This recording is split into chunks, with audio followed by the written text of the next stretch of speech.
In a land where maps lie and marshes remember every name, there ruled an old chieftain named Velislav. He had 3 sons, Borum, Velem, and the youngest, nameless, called only Tinnik, the Shadow. One dusk, Velislav gathered them by the fire. It is time to wed. Loose your arrows into the night. Where they fall, there lies your fate. The elder brothers shot. One arrow struck a merchant's gate, the other a warlord's tower. But Tinnik's arrow vanished into the fog, and sank into the bog.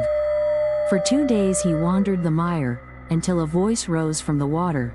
Take your arrow, and take me. Before him sat a frog with human eyes, clutching the ancient point.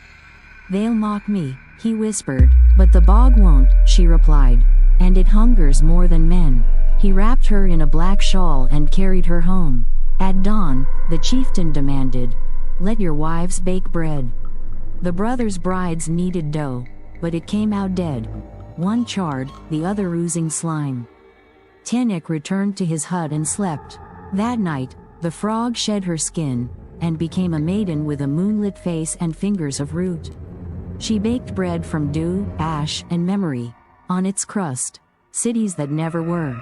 Beneath, faces of those lost in the marsh. The chieftain took a bite, and wept. This is the bread of one who knows hunger, he said. The next trial, a woven carpet.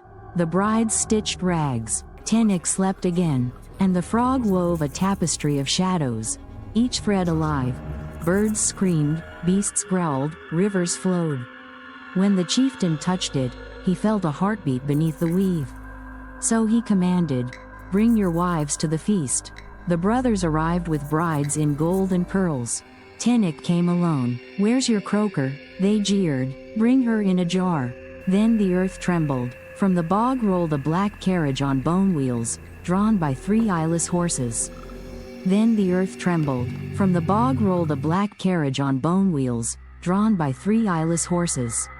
From it stepped her, in a gown of moss and mist. When she drank, voices whispered in her sleeve. When she ate, bones stirred in the other. And when she danced, a marsh bloomed in the hall, and swans with human faces glided across it. The brothers tried to mimic her, and drenched all in rot. The chieftain banished them. When the feast faded, Tinnik secretly burned the frog skin. He thought he'd freed her. But at dawn, she stood at the door, pale as fog. You had no right. I wanted you to stay human. I was both. Now I am neither. Seek me where light dares not fall. At the keeper of chains, beyond the 13 mires. And if you find me, know this. I am not the one you loved. She turned into a crow and flew away. Tinnik donned iron boots, took 3 loaves of cast iron bread, and walked. Along the way, he met a bear with dead man's eyes, a raven with his mother's voice, and a hare that knew his true name. He spared them all, and each returned when needed. At journey's end stood a hut on bone stilts, where lived the bark-faced hag.